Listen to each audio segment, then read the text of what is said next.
शलाकया चक्षुरुन्मीलितं येन तस्मै श्रीगुरवे नमः। श्रीचैतन्यमनोभीष्टं स्थापितं येन भूतले स्वयं रूप कदा मह्यं ददाति स्वपदान्तिकं। वन्देऽहं श्रीगुरुं श्रीयुतपदकमलं श्रीगुरुं वैष्णवांश्च श्रीरूपं साग्रजातं सहगण रघुनाथान्वितं तं सजीवं साद्वैतं सावधूतं परिजनसहितं कृष्णचैतन्यदेवं श्रीराधा कृष्णपादान् सहगण ललिता श्रीविशाखान्वितांश्च नमो ॐ विष्णुपादाय कृष्णप्रेष्ठाय भूतले श्रीमते भक्तिवेदान्त स्वामिन्निति नामिने नमस्ते सारस्वती देवे गौरवाणी प्रचारिणे निर्विशेष शून्यवादी पाश्चात्यदेशतारिणे वाञ्छाकल्पतरुभ्यश्च कृपा सिन्धुभ्यो एव च पतितानां पावनेभ्यो वैष्णवेभ्यो नमो नमः। जय श्री कृष्ण चैतन्य प्रभु नित्यानंद श्री अद्वैत गदाधर श्रीवासादि गौर भक्त वृंद। हरे कृष्ण कृष्ण कृष्ण हरे हरे, हरे राम राम राम हरे हरे।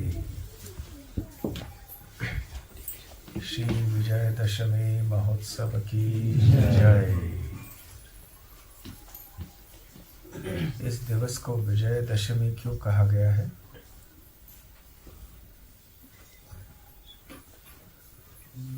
श्री रामचंद्र रावण को आज विजय, रावण के ऊपर श्री राम ने विजय प्राप्त किया। और दशमी क्यों? 10वीं तिथि है, आश्विन महीने के शुक्ल पक्ष की दशमी तिथि है। तो विजय दशमी की इस तिथि पर श्री राम ने विजय प्राप्त किया था। राम विजय। और एक इसका नाम क्या है इस दिन का? साधारणतः लोग जब कहते हैं दशहरा, ये दशहरा नाम क्यों पड़ा? 10 सिर वाला हारा। हाँ? 10 सिर वाला हारा था। दशानन का वधु। वेड़ इल्ला, वो तो दश तो हुआ वध, लेकिन दशहरा नाम क्यों लगा? ये शब्द कहाँ से आया?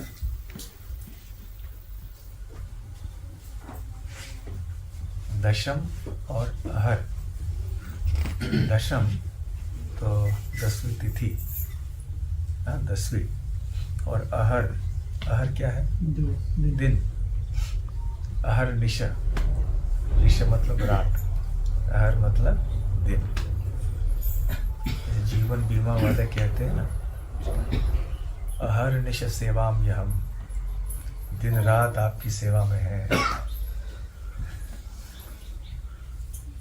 अहर निश। हरे कृष्ण, धन्यवाद। तो अहर अर्थात दिन। तो दशम अहर, परंतु उसका अपभ्रंश होके दशहरा हो गया। ऐसे अपभ्रंश अनेक बार होता है ना, तो इसलिए दशहरा नाम हो गया इसका। यह राम विजय उत्सव भी कहते हैं। तो यहाँ पे श्रीमद् भागवत के 9वें स्कंद में 10वें अध्याय में भगवान रामचंद्र की लीलाओं का वर्णन है। अध्याय का शीर्षक ही है भगवान रामचंद्र की लीलाएं। तभी देखिए, रामचंद्र की लीलाएं इतने संक्षेप में यहाँ पर क्यों दी हुई है? केवल 2 अध्याय हैं, 10वां और 11वां। 10वां अध्याय है भगवान रामचंद्र की लीलाएं और 11वां है भगवान रामचंद्र का विश्व पर राज्य करना, अर्थात राम राज्य का वर्णन है। तो भगवान रामचंद्र की लीलाएं इतनी विशाल है, तो केवल 2 अध्यायों में क्यों शुकदेव गोस्वामी ने वर्णन किया है? विस्तार से रामायण में वर्णन। हाँ, विस्तार में रामायण में किया है, तो सही है। तो आगे नेक्स्ट अगला कदम। उन्होंने लीला सुना भी है। हाँ बहुत बार उन्होंने परीक्षित महाराज ने इन लीलाओं को सुना हुआ है। हाँ, ये सही बात। तो न केवल इससे ये साबित होता है और कि पहले रामायण प्राचीन काल से प्रचलित था। यहाँ पे रामायण कब से है, कौन से युग से? त्रेता युग।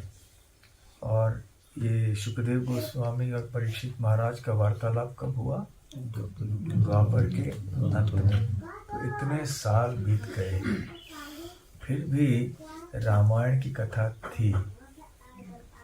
क्यों इतने आज भी है कलयुग में? तो आज भी रामायण की कथा, वाल्मीकि जी की रामायण अभी तक विद्यमान क्यों है? किस बहुत प्रचलित है। हाँ, क्यों? ब्रह्मा जी का आशीर्वाद था, यावत सरितश्च महीतले, यावत क्या है कि जब तक चंद्र दिवाकर। चंद्र दिवाकर। तो ब्रह्मा जी का आशीर्वाद था वाल्मीकि जी को। जब वाल्मीकि के सामने भगवान ब्रह्मा जी प्रकट हुए तो उन्होंने वरदान दिया, आशीर्वाद दिया, प्रोत्साहन दिया कि आप श्री राम की लीलाएं लिखो और आपके हृदय के अंदर अंतःकरण से ये लीलाएं स्फुरित होंगी और जो भी आपके मन में आएंगी, ये स्फूर्ति आएगी आपके मन में, ये सच होगा। जो भी आप श्री राम के बारे में लिखेंगे, वहाँ तो उस समय तो लिखना तो था नहीं, रचना करेंगे। लिखना ये तो कलयुग में शुरू हुआ, इसके पहले तो लिखाई नहीं होती थी, केवल कीर्तन और श्रवण होता था। तो रचना इतनी तेज बुद्धि थी, इतनी तेज स्मृति शक्ति थी कि रचना करके उनको सब याद था। तो जो भी आप जिन शब्दों की रचना आप करोगे वह सत्य ही रहेंगे, निकलेंगे। एक भी वचन आपका झूठ नहीं रहेगा। और जब तक नदियां बहेंगी पृथ्वी पर और पहाड़ रहेंगे पृथ्वी पर, तब तक आपकी रचना यहाँ पर पृथ्वी लोक पर विद्यमान रहेगी। कितना बड़ा आशीर्वाद है ये। वैसे कितने सारे ग्रंथ हैं जिन्होंने लोगों ने लिखा है, फिर थोड़े दिनों के बाद लोग भूल जाते हैं और उस लेखक का नाम भी लोग नहीं जानते हैं। जो लोकप्रिय थे 100 साल पहले, आज उनको भूल जाते हैं लोग, अभी नए लेखक आ जाते हैं। तो किसी का ग्रंथ, किसी की रचना यदि इतने लाखों लाखों साल बाद भी हो जाए और रहे, विद्यमान रहे, तो कितनी बड़ी बात है। तो वाल्मीकि मुनि को ऐसे आशीर्वाद मिला था ब्रह्मा जी से। तो ये वाल्मीकि की कथाएं करने की जो प्रथा है समाज में, वो तब से चली आ रही है जब से वाल्मीकि मुनि ने लव और कुश को सुनाया और लव और कुश ने कंठस्थ किया। कैसे कंठस्थ किया? केवल सुन के, बार बार सुना उन्होंने, बल्कि श्रुति धर हुए होंगे। एक बार सुन के कंठस्थ हो गया उनको और जगह जगह जाकर वो वाल्मीकि कथा करने लगे। यहाँ तक कि श्री राम के दरबार में भी गए और श्री राम ने भी स्वयं अपनी ही कथा उनके पुत्रों के द्वारा सुनी। लेकिन उस समय राम को पता नहीं था कि उन्हीं के पुत्र हैं। तो ये राम कथा, राम लीला वर्णन तब से शुरू हो गया और फिर त्रेता युग का अंत हो गया, द्वापर युग प्रारंभ हुआ। द्वापर युग के अंत में कितने साल, लाखों लाखों साल बीत गए। तो आज भी भारत के अनेक प्रांतों में ये एक प्रथा है, बच्चे भी राम कथा सुनते हैं। बचपन से ही लोगों को रामलीला के बारे में जानकारी होती है। तो इसलिए परीक्षित महाराज ने भी ये अपने बचपन में सुना था, जैसे सारे बच्चे सुनते थे। तो रामलीला अच्छी तरह से वो जानते थे। कृष्ण लीला इतने विस्तार में वर्णन नहीं था।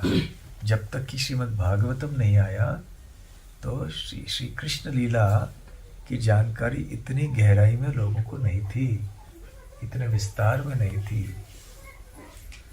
हिंदी येतं ना तुम्हाला हिंदी येतं, समजतं का? हिंदी समजतं? नाही समजतं? मग काय करायचं, कसं? हा, थोडे काही आहे आणि काही ज्यांना मराठी समजत नाही. हा, समजेल, बसा तुम्ही समजेल मग. हा. तो बचपन से ही परीक्षित महाराज ने रामलीला सुनी थी, तो रामलीलाओं के बारे में सबको पता था, लेकिन कृष्ण लीला के बारे में इतने विस्तार में सुना नहीं था. कहीं यहाँ वहाँ कुछ चर्चा होती थी, परंतु हमें याद रखना है कि कृष्ण लीला बस थोड़े ही समय पहले प्रकट हुई थी, इसलिए इसके बारे में इतनी लिखाई वगैरह सब हुई नहीं थी. वाल्मीकि मुनि ने रामायण की रचना कब की? त्रेता युग में की, वो सही बात है, लेकिन खास करके कब, किस समय, तारीख नहीं बोल रहा हूँ, लेकिन जो श्री रामचंद्र पृथ्वी पर फिर भी लीलाएं कर रहे थे हाँ, उस समय पे, सही बात है, लेकिन उसमें भी किस समय? जब उनके रावण का वध हो गया, फिर वो अपना राज्य कर रहे थे. ठीक उस है. समय पे सीता जी ने और जब उनका राज्याभिषेक हो चुका था, सीता जी वनवास में गई थी उस समय. तो लौटने के बाद आप यदि वाल्मीकि रामायण पढ़ोगे तो प्रारंभ में आप देखोगे कि वाल्मीकि मुनि पहले अपने रचनाओं में वो भूतकाल का प्रयोग करते हैं और अचानक से भविष्यकाल शुरू हो जाता है. हाँ, तो ठीक उस समय से, मतलब उस समय पर वो रचना कर रहे थे. तो जब श्री राम यहाँ लीला कर रहे थे, अयोध्या लौट के आए थे, रावण के ऊपर विजय प्राप्त कर लिया था, जब आए थे, राज्याभिषेक भी हो गया, उस समय वाल्मीकि जी अपने आश्रम में बैठे थे और उन्होंने रचना करना शुरू कर दिया अपने मन में. तो फिर इतने साल बीत गए थे, परंतु कृष्ण लीला के बाद कृष्ण का तिरोभाव हुआ ही बस था, और तब जाकर शुकदेव गोस्वामी ने परीक्षित महाराज को ये सुनाई भागवतम. तो श्री कृष्ण की लीला की समाप्ति और श्रीमद् भागवतम में कितना अंतर था?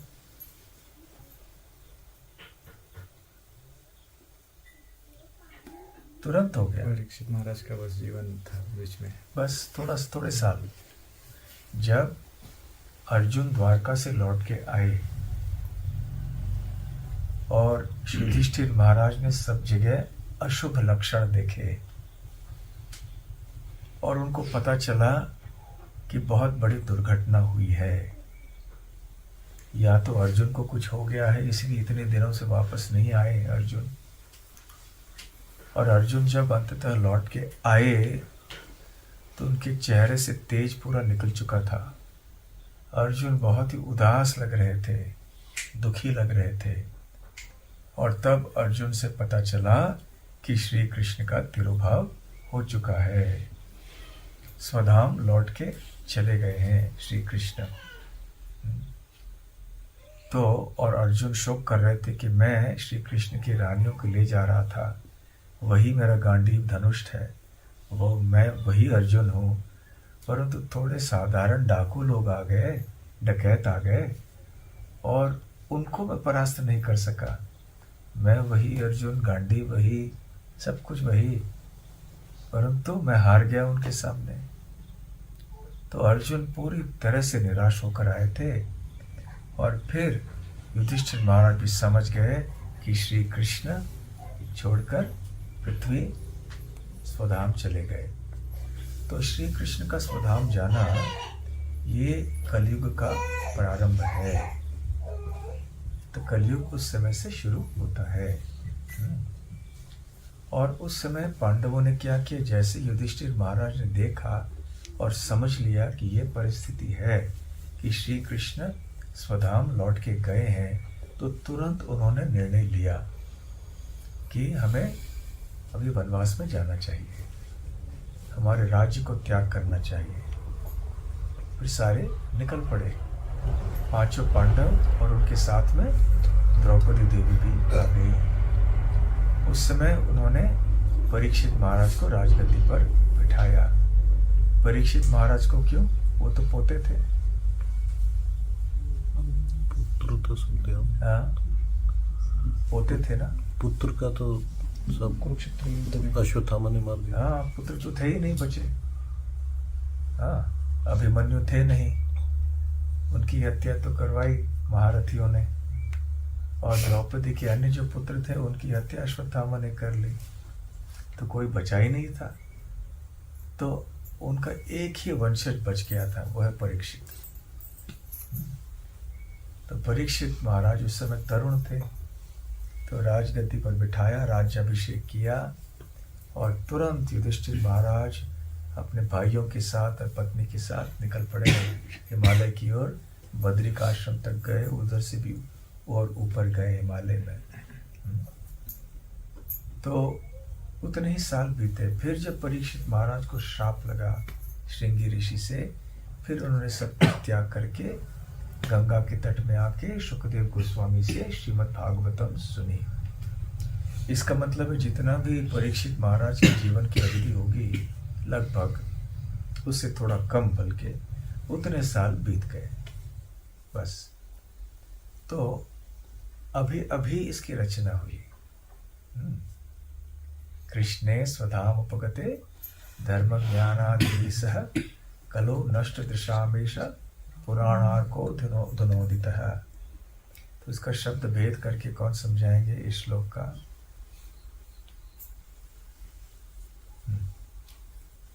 कृष्ण स्वधामोपगते, भगवान कृष्ण के अपने धाम चले जाने पर धर्म ज्ञान आदि भी सह, धर्म ज्ञान आदि के साथ। तो भगवान जब थे तो ये सब चीजें थी, वो गए तो सब लेकर के चले गए।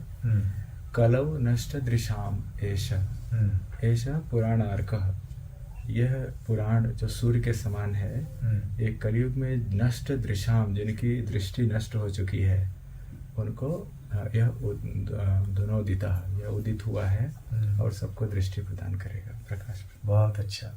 कलो नष्ट दृशाम, अर्थात जिनकी दृष्टि नष्ट हो चुकी है, दृशाम उनके लिए। किन का कब? कलो, कलयुग में। तो कलयुग में जिनकी दृष्टि नष्ट हो चुकी है, कलो नष्ट दृशामेश पुराण अर्कः अधुना उदितः। अर्क अर्थात सूर्य। तो ये पुराण, कौन सा पुराण? ये भागवत पुराण, श्रीमद् भागवतम, सबसे श्रेष्ठ अमल पुराण। तो जबकि कलयुग प्रारंभ हो चुका है और इस कलयुग में लोगों की दृष्टि समाप्त हो चुकी है, और उस समय ये भागवतम का उदय हुआ है, जो कि सूर्य के समान है। सूर्य के समान भागवत का उदय हुआ है। अधुना, अधुना मतलब अभी अभी हुआ। तो क्योंकि भगवान कृष्ण की कथाएं भी अभी अभी समाप्त हुई थी, इसलिए इसने इतने विस्तार में इसका कोई वर्णन कहीं था नहीं। जो भगवान के पार्षद थे उन्होंने निश्चित ही सारे भगवान की जितने भी लीलाओं को देखा था, वो आपस में चर्चा करते थे, परंतु ऐसे इकट्ठे किसी ने इसकी रचना एक ग्रंथ के रूप में नहीं की थी। तो परीक्षित महाराज के द्वारा ही भगवान उनकी कथाओं को सारी दुनिया तक पहुंचाना चाहते थे। परंतु रामायण के बारे में ऐसा नहीं था। रामायण के हुए कितने लाखों साल बीत गए थे, और रामायण की कथा करना ये कितनी पुरानी प्रथा हो गई थी, प्राचीन काल से चलती आ रही थी। तो परीक्षित महाराज को रामायण के बारे में गहराई विस्तार में सुनना आवश्यक नहीं था, क्योंकि वो पहले से सुन चुके थे। और परीक्षित महाराज को केवल 7 दिन बचे थे, और इसीलिए कृष्ण कथा सुनानी थी, इस पे ज़्यादा जोर था। इसलिए शुकदेव गोस्वामी ने जल्दी से 2 अध्यायों में सारी रामलीला समाप्त कर ली, जिसके लिए कि वाल्मीकि मुनि को कितने श्लोक लगे? 24,000 श्लोक लगे। और वो 2 अध्यायों में शुकदेव गोस्वामी ने समाप्त कर लिया। और वो कहते भी हैं कि यही कारण है, क्योंकि हे परीक्षित, आपने बचपन से ये सब सुना है, इसलिए मैं दोहराऊंगा नहीं इन बातों को। क्योंकि शुकदेव गोस्वामी भी सोच रहे थे अभी 9वें स्कंद तक तो पहुंच गए, अभी जल्दी से वृंदावन लीला और कृष्ण लीला शुरू करनी है। अब तक श्रीमद् भागवतम में अनेक लीलाओं का वर्णन तो हुआ, कृष्ण लीला का भी हुआ, परंतु वो तो पहले स्कंद में था। और पहले स्कंद में विशेष करके द्वारका की लीलाएं थी इत्यादि, और जो भी वृंदावन आदि की लीला थी बहुत संक्षेप में, जैसे उद्धव और विदुर जी के बीच में जब संवाद होता है उस समय। तो यहाँ वहाँ केवल भगवान कृष्ण का उल्लेख है, परंतु श्रीमद् भागवतम का मुख्य उद्देश्य है श्री कृष्ण लीला का वर्णन करना। तो इसलिए समय बीते जा रहा था। अभी 9 स्कंद के लिए कई दिन बीत चुके होंगे परीक्षित महाराज के साथ शुकदेव गोस्वामी की। तो इसलिए उन्होंने संक्षेप में ये सब कह दिया, सारांश दिया उन्होंने रामायण का। और वाल्मीकि रामायण तो मूल रामायण है, परंतु उनके रामायण पर आधारित अन्य कितने सारे रामायणों की रचना हुई है, लेकिन आधार या बुनियाद वाल्मीकि की रामायण है। इसलिए प्रभुपाद जी बतलाते हैं कि जहाँ तक प्रमाण की बात आती है तो वाल्मीकि का रामायण ही प्रमाण है। तो अन्य ग्रंथों को भी चाहिए कि वो इनसे मिलते जुलते रहें, जो सिद्धांत हैं आदि।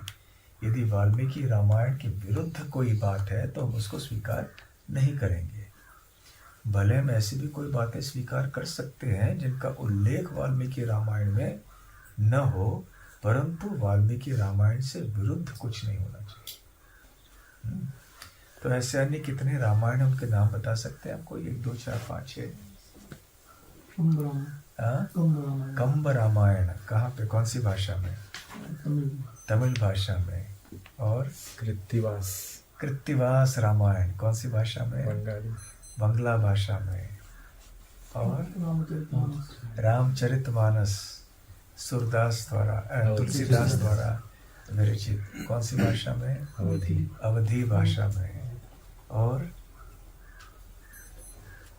नाम रामायण, वो एक रचना छोटी सी है, वो तो अभी थोड़ी देर साल पहले हुआ, वो भी संक्षिप्त रूप में है, ये भी बहुत सुंदर है। हम यात्रा में भी हम बच्चे गा रहे थे। मराठी में गीत रामायण मराठी में, तेलुगु में, तेलुगु भाषी है कोई यहाँ पर? नहीं,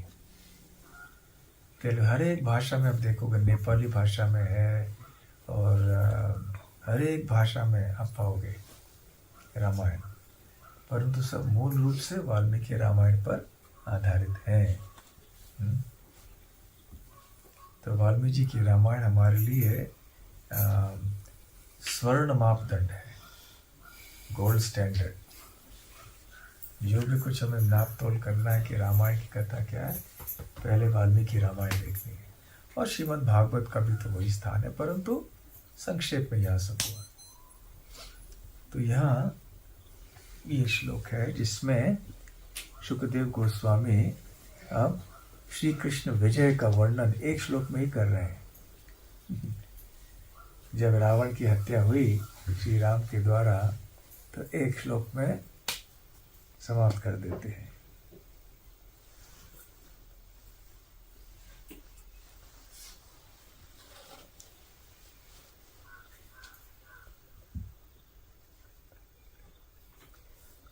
एवं क्षिपं धनुषि संधितम् उत्ससर्ज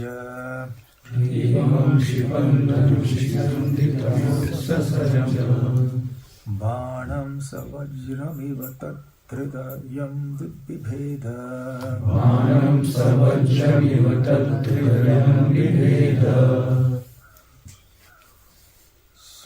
सोऽसृग्वमन् दशमुखैर्न्यपतिद्विमानात् दाहेति जल्पति जने सुकृतीव रिक्तः। दाहेति जल्पति जने सुकृतीव रिक्तः। बोलिए।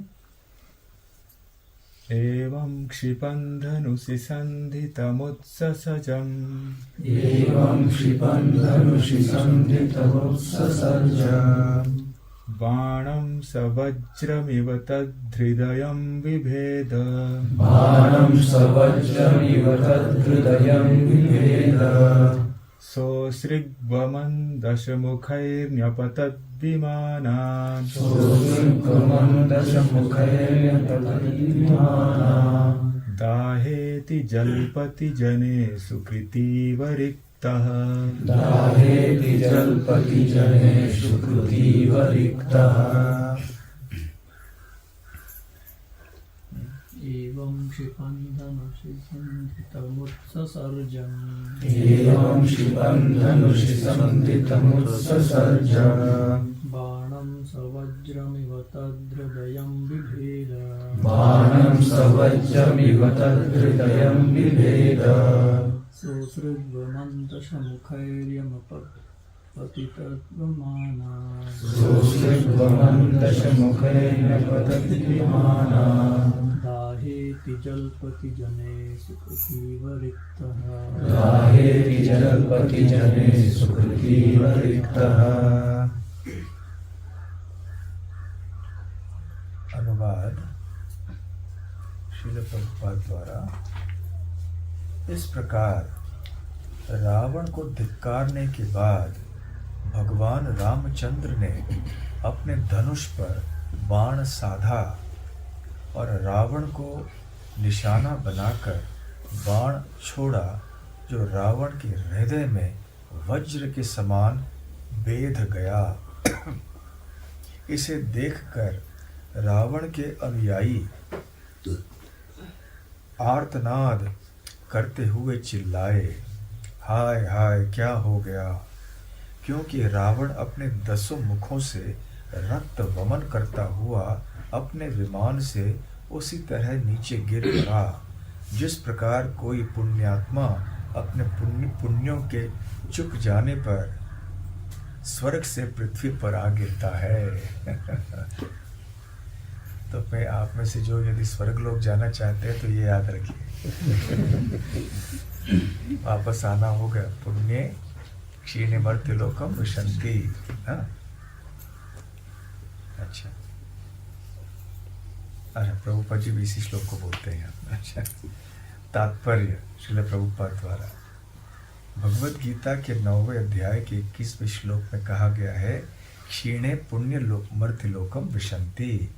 जब पुण्यों के फल चुक जाते हैं तो स्वर्ग का भोग करने वाले पुनः पृथ्वी पर आ गिरते हैं।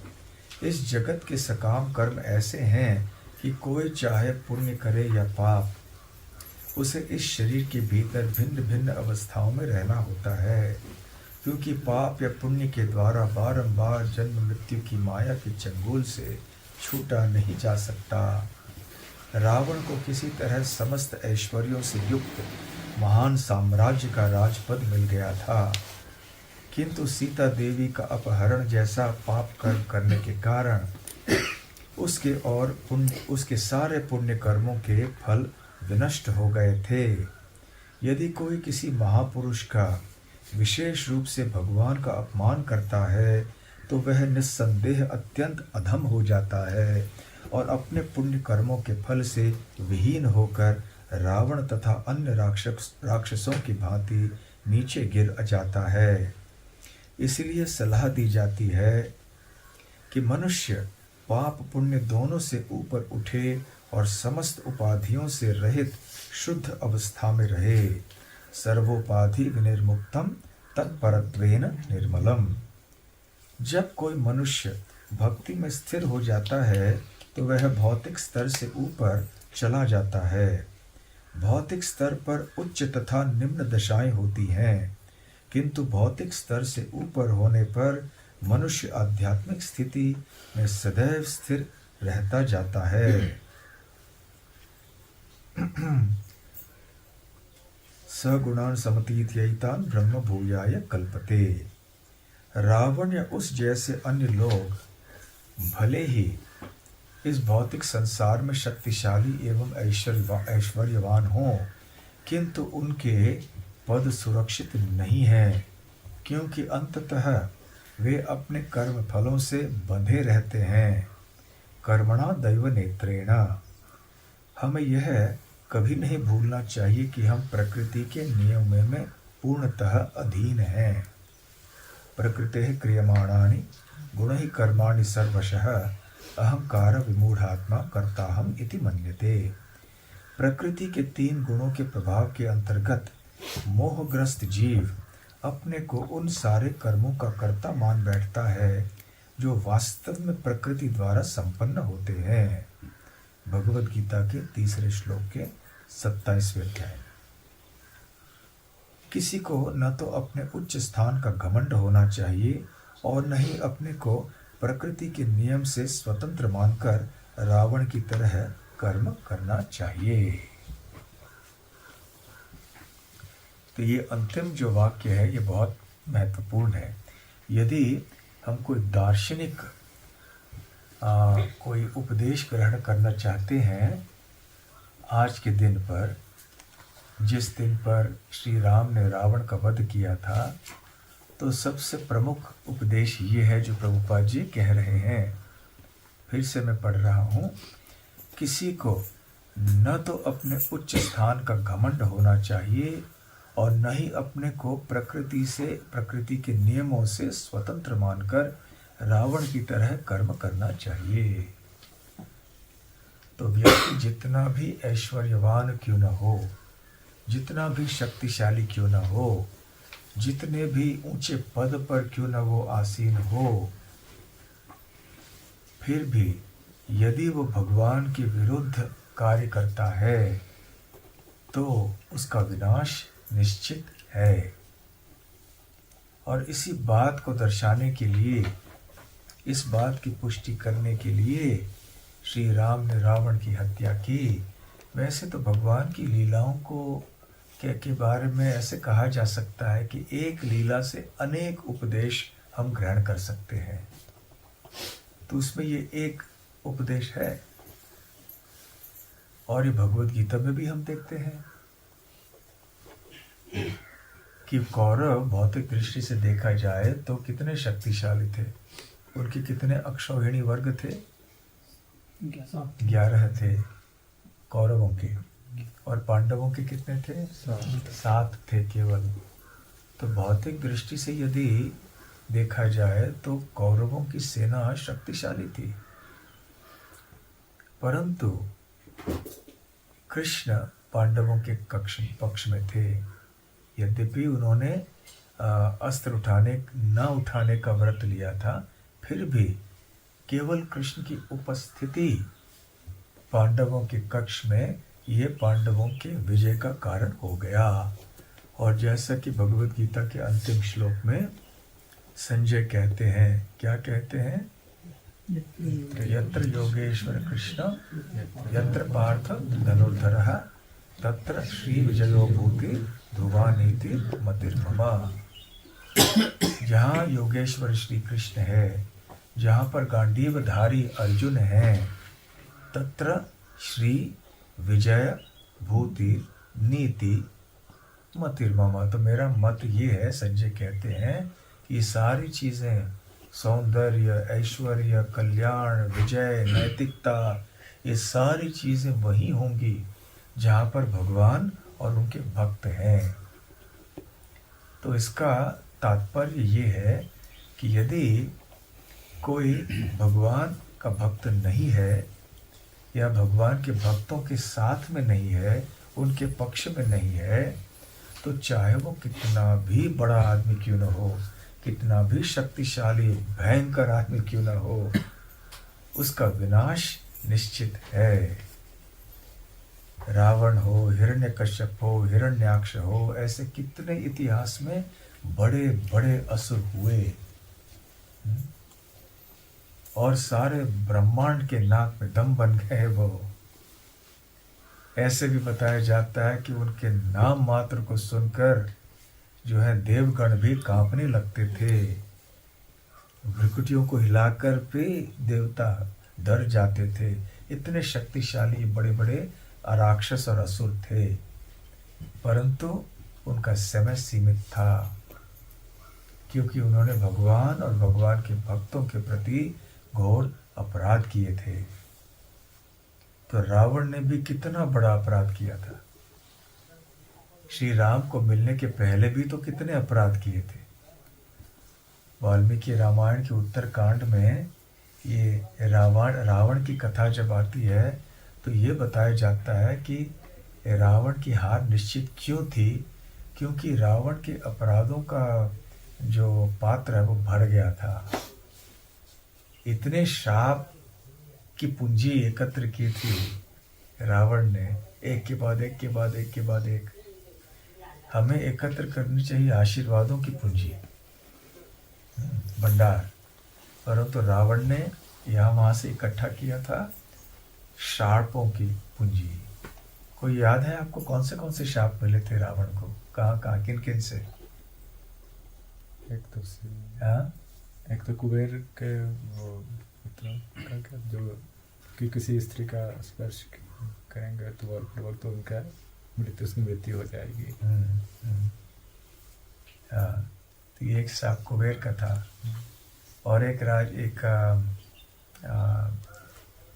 सूर्यवंशी राजा थे, अनार्त शायद इनका नाम था। उनको हरा के अपमानित किया और फिर उन्होंने भी शाप दिया उनको। ऐसे वेदवती थी जो सीता थी, माया सीता, उन्होंने भी शाप दे दिया। अप्सरा थी, उन्होंने भी शाप दे दिया। तो ऐसे कितने सारे शाप मिले। और दशरथ महाराज ने भी शायद शाप दिया कि जो भी है, अनेकों ने शाप दिया।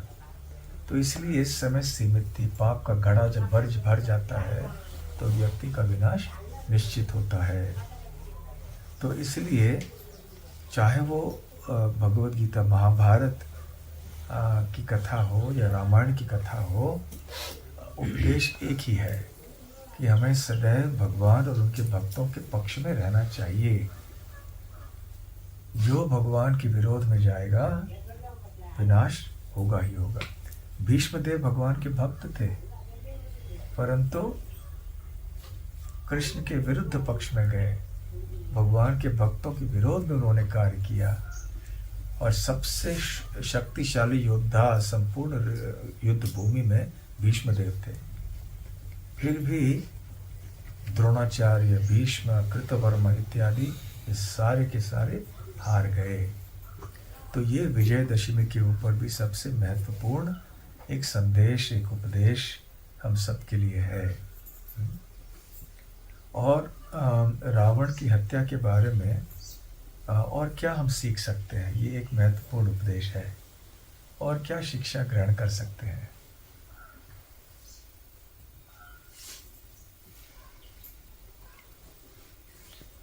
श्री राम ने अपने तीर, जैसे यहाँ बताते हैं, भगवान रामचंद्र ने अपने धनुष पर बाण साधा और रावण को निशाना बनाकर बाण छोड़ा, जो रावण के हृदय में वज्र के समान बेध गया। इसके पहले भगवान ने क्या किया था? सर काटे थे। कितने सर थे रावण के? 10। इसलिए उनका नाम है दशानन। आनन अर्थात मुख। दशानन, दश संस्कृत में 10 को दश बोलते हैं ना। और दशग्रीव भी उनका नाम था। वास्तव में मूल नाम वाल्मीकि रामायण के अनुसार दशग्रीव था। ग्रीव अर्थात गर्दन। तो 10 गर्दन वाले, 10 मुख, 10 सिर वाले रावण बाद में पड़ गया, जो सबको रुलाता है। इतना दुष्ट था ना, सब पहले से ही सबको रुलाना शुरू कर दिया उसने, इसलिए नाम रावण पड़ गया। तो 10 ऐसे मुख थे। और श्री राम ने जैसे ही एक सर को काट दिया और दूसरे सर को काटने की तैयारी कर रहे थे, बाण लगा रहे थे, तो क्या हो गया? पहला सर फिर से प्रकट हो गया, दूसरा सर काट दिया और तीसरे को मारने गए तो दूसरा फिर से प्रकट हो गया। तो जैसे जैसे श्री राम रावण के सरों को काटते जा रहे थे, वैसे वैसे ये ऊपर आते रहे फिर से, क्योंकि ऐसे वरदान मिला था रावण को। तो इसलिए श्री राम ने सोचा कि अब क्या किया जाए, गर्दनों को काट के भी इस व्यक्ति की मृत्यु नहीं हो रही है, तो फिर उन्होंने सोचा अभी हृदय पे ही मारना ठीक रहेगा। और हृदय पे सीधे जब बाण निशाने पे लग गया, राम का बाण तो कभी चूकता नहीं है, सही दिशा में सही निशाने पे लग ही जाता है। हम्पी में भी हम चर्चा कर रहे थे राम बाण उपाय। जब कोई उपाय ऐसे है कि जो कभी असफल नहीं होगा, तो हम कहते हैं ये राम बाण उपाय है। डॉक्टरी में भी ऐसा होता है ना, कभी कभी कहते हैं ये राम बाण उपाय औषध है आपके लिए, ये ले लीजिए दवाई, इससे आप ठीक जरूर हो जाओगे। तो ऐसे जहाँ भगवान राम तीर छोड़ते हैं, तो वहाँ श्री राम अपने उद्देश्य में सफल होंगे ही। तो इस घटना से, इस लीला से हम क्या सीख सकते हैं? कोई ग्रहणीय उपदेश?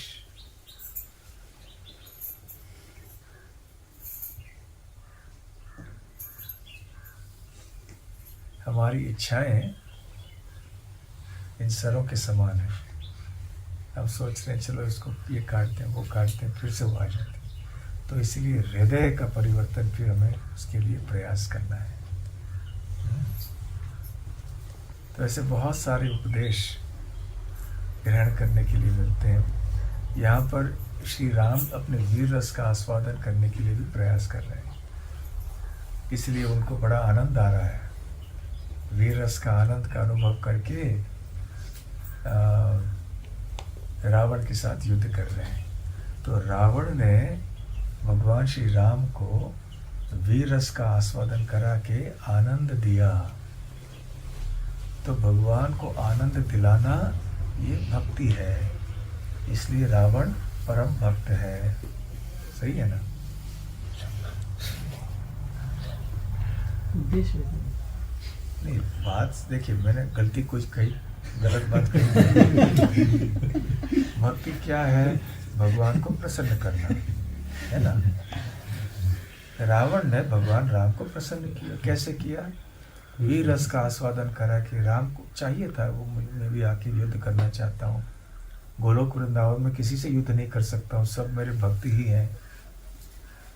तो आए, भगवान राम को प्रसन्न किया उन्होंने। और जो भगवान को प्रसन्न करता है वो भगवान का भक्त, यही भक्ति है। संसिद्धिर हरितोषणम, जीवन की सफलता इसी में है कि हम हरि को संतुष्ट करें। तो रावण ने भगवान को संतुष्ट किया, तो फिर उन्होंने भक्ति की। रावण इसका मतलब है वो परम भक्त है। नहीं? किसी की आप में से किसने भक्त इस निष्कर्ष से सहमत है? कोई नहीं। कितने भक्त सहमत नहीं है? तो क्यों नहीं सहमत है? बीच में वो बहुत सारे भक्त हैं जो ना सहमत है ना असहमत। तो क्यों नहीं सहमत है? जो रावण का भाव था वो प्रतिकूल था ना, भगवान को संतुष्ट करने का नहीं, अनुकूल भाव नहीं था।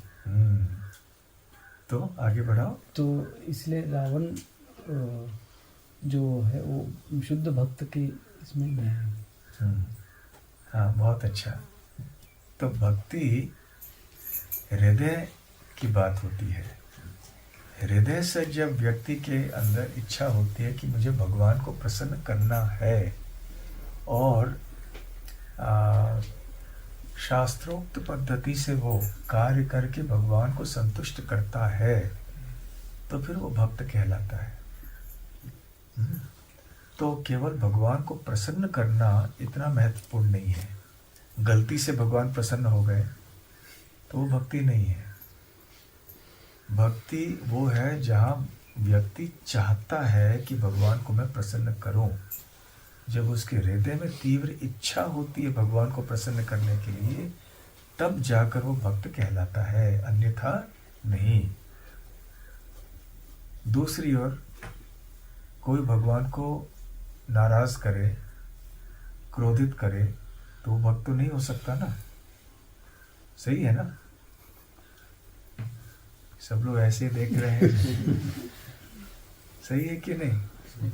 हाँ, जो भगवान को असंतुष्ट करते हैं वो भगवान के भक्त नहीं है। तो माता यशोदा ने कृष्ण को दूध पीते समय नीचे रख दिया, और जो दूध सिगड़ी के ऊपर था उसको देखने के लिए गई। कृष्ण को बड़ा गुस्सा आया, तो माता यशोदा ने कृष्ण को असंतुष्ट किया। इसलिए माता यशोदा भक्त नहीं है। सही है ना? नहीं? देखो, लॉजिक की बात हम बताओ, हमारी गलती कहाँ हुई ये बताओ। हाँ, उनका भाव भगवान को अप्रसन्न करने का नहीं था, उनका भाव भगवान को प्रसन्न करने का था। बहुत अच्छा। तो यही भाव की बात है। यद्यपि माता यशोदा ने भगवान को अप्रसन्न किया, परंतु उनका भाव था भगवान को प्रसन्न करना है मुझे। माता यशोदा के जीवन में सब कुछ कृष्ण की संतुष्टि के लिए ही रहता था। हर छोटा कार्य, सब कुछ भगवान की प्रसन्नता के लिए ही था। परंतु जब एक माँ होती है तो वो कभी बच्चे को डांटेगी, कभी कुछ करेगी, बच्चा गुस्सा हो जाएगा। इसका मतलब ये नहीं है कि माँ के हृदय में बच्चे के प्रति प्रेम नहीं रहता है। तो विश्वनाथ चक्रवर्ती ठाकुर ये दो उदाहरण देते हैं जब वो भक्ति रसामृत सिंधु के प्रारंभिक भाग पर अपनी टीका करते हैं। तो आप सब ने भक्ति शास्त्र की है। भक्ति शास्त्र कितने भक्तों ने की है? तो ये सुना होगा ना आपने उस समय भक्ति शास्त्र के दौरान, नहीं?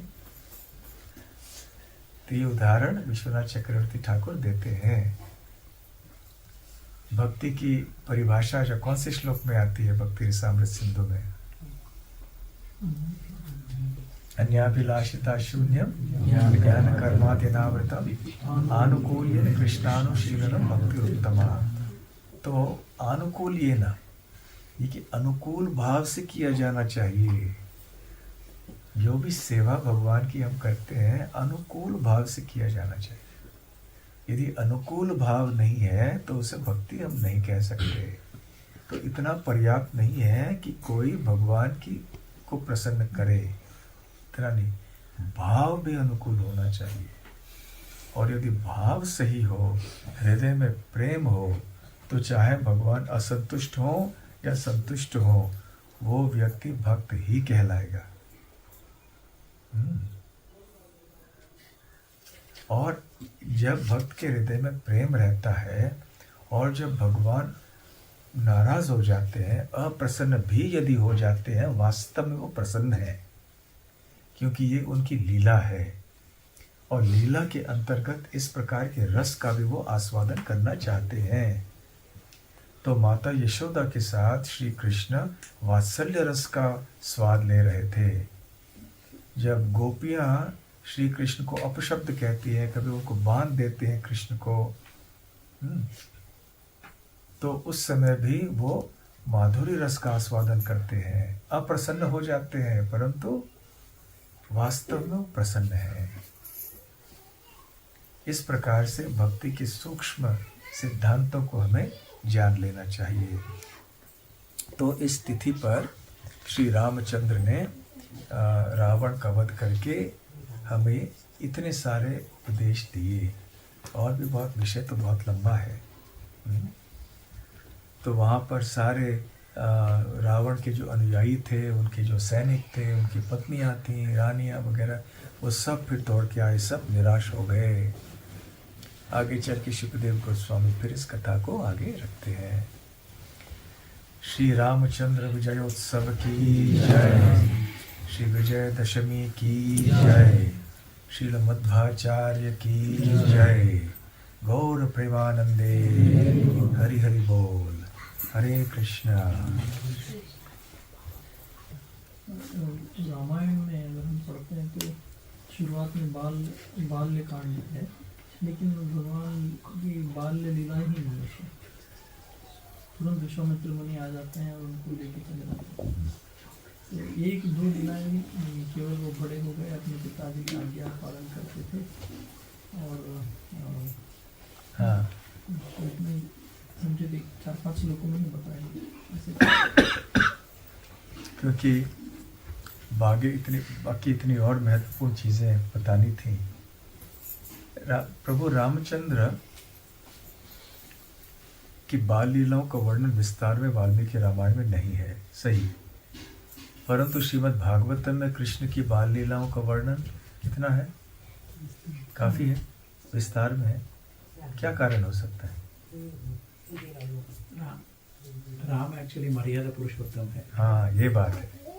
ताकि और आगे वो मर्यादा को स्थापना करने के लिए, और कृष्ण जो है अखिल रसामृत मूर्ति है, जो सभी रसों का सभी लीलाओं का, जो बाल्य लीला से लेके सभी रसों को प्रकट करने के लिए भी है। तो यदि श्री रामचंद्र मर्यादा पुरुषोत्तम है ना, तो उनको मर्यादा की स्थापना करनी है कि कैसे व्यक्ति को रहना चाहिए, कैसे पति को होना चाहिए, राजा को होना चाहिए, पुत्र का होना चाहिए, क्षत्रिय का होना चाहिए, कैसे, तो मर्यादा कैसे होनी चाहिए, इसकी स्थापना करने के लिए श्री राम का अवतार है। तो बचपन में बच्चे जो हैं वो मर्यादा की स्थापना नहीं करते हैं ना, बच्चे तो खेलते रहते हैं। बच्चे कौन से मर्यादा की स्थापना का पालन करते हैं? तो उद्देश्य राम अवतार का ये है, मर्यादा की स्थापना करना। इसलिए मर्यादा का पालन जिस आयु से प्रारंभ हुआ उस आयु से विस्तार में वर्णन करना वाल्मीकि जी ने शुरू कर दिया। दूसरी ओर श्री कृष्ण मर्यादा पुरुषोत्तम तो राम है, श्री कृष्ण कौन से पुरुषोत्तम है? लीला पुरुषोत्तम या प्रेम पुरुषोत्तम। इसलिए उनकी लीलाएं बहुत मधुर हैं। ऐसी 4 भगवान श्री कृष्ण की विशेषताएं हैं जो कि भगवान विष्णु आदि के अंदर भी नहीं पाए जाते। वो कौन सी 4 विशेषताएं हैं जो बहुत मधुर हैं? 4 माधुरी, रूप माधुरी, हाँ, रूप माधुरी, लीला माधुरी, लीला माधुरी, वेणु माधुरी, वेणु माधुरी, प्रेम माधुरी। प्रेम माधुरी। तो प्रभुपाद जी तात्पर्य में क्या बताते हैं? वेणु माधुरी तो ठीक है, हम सब समझ सकते हैं। भगवान का वेणु वदन जो है इतना मधुर है, सभी लोग आकर्षित हो जाते हैं। रूप माधुर्य भी समझने के लिए बहुत आसान है। भगवान का सौंदर्य अतुलनीय है। भगवान विष्णु का सौंदर्य भी कृष्ण की तरह नहीं है, यद्यपि भगवान विष्णु भी बहुत सुंदर है। फिर आती है और 2 हैं जो है लीला माधुरी और प्रेम माधुरी। प्रभुपाद जी इन दोनों का तात्पर्य कैसे देते हैं? लीला माधुरी प्रेम माधुरी में एक जैसा लगता है, क्या फर्क क्या है?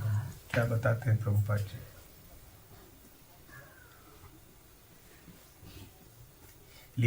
लीला माधुर्य के बारे में प्रभुपाद जी कहते हैं, विशेष करके उनकी बाल लीलाएं जैसे बहुत मधुर मधुर लीलाएं। तो यहाँ पर बाल लीला का उदाहरण देते हैं प्रभुपाद जी।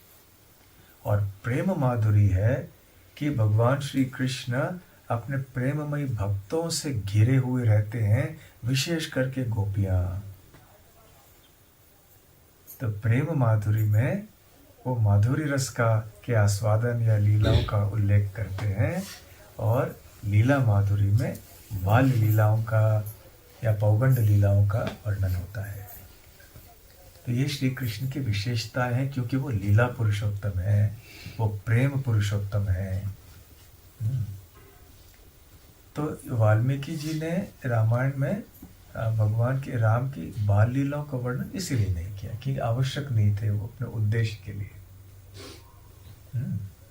ठीक है। हाँ, मतलब श्रीमद् भागवतम को पुराण और को अतिनोदितः, तो कलयुग के लिए वो है। तो हम देखते हैं कि हमारा कोर्स में भी हम लोग यही बुक पढ़ते हैं। जब मगर ये रामायण महाभारत जो है, हम लोग जब कथा करते हैं तो इसको करते हैं। तो हमको ये कैसे समझना है रामायण महाभारत और श्रीमद् भागवतम में कितना हद तक हमको रामायण महाभारत भी पढ़ना चाहिए, श्रीमद् भागवतम? नहीं, अवश्य पढ़ना चाहिए, परंतु प्रधान ग्रंथ हमारे लिए भागवतम है। भगवद गीता और श्रीमद् भागवतम और चैतन्य चरितामृत, ये 3 हमारे प्रमुख ग्रंथ हैं। और इनसे संबंधित और भी जितने हैं जो प्रभुपाद जी ने हमें दिए हैं, जैसे कि भक्ति रसामृत सिंधु है इत्यादि, उपदेशामृत है, तो इनको पढ़ना हमारा मुख्य कार्य है। और इससे अतिरिक्त अवश्य रामायण की लीलाओं को भी हमें जान लेना चाहिए। प्रभुपाद जी ने कहा था कि मुझे रामायण का अनुवाद करने की बहुत इच्छा है। ऐसे वाक्य हैं प्रभुपाद जी की चिट्ठियों में, उन्होंने लिखा है ऐसे, परंतु मुझे समय नहीं मिल रहा है। इसलिए प्रभुपाद जी के शिष्यों ने संक्षिप्त रामायण अंग्रेजी में लिखा है, जिसका अनुवाद अन्य भाषाओं में भी हुआ है। तो प्रभुपाद जी की इच्छा थी कि हम सब पढ़ें, रामायण और महाभारत पढ़ें, खास करके वाल्मीकि जी की रामायण। जहाँ तक महाभारत की बात हो, वो भी हमें जानना चाहिए। कम से कम जो मुख्य मुख्य लीलाएं हैं उनके बारे में तो जानना चाहिए। हाँ, रसराज गोपाल, हरे कृष्णा। हरे कृष्णा। भगवान श्री कृष्ण और भगवान विष्णु के जितने भी अवतार है या वो विस्तार है, वो सभी में मोर पंख दिखाते हैं, लेकिन भगवान राम के इसमें मोर पंख नहीं आते।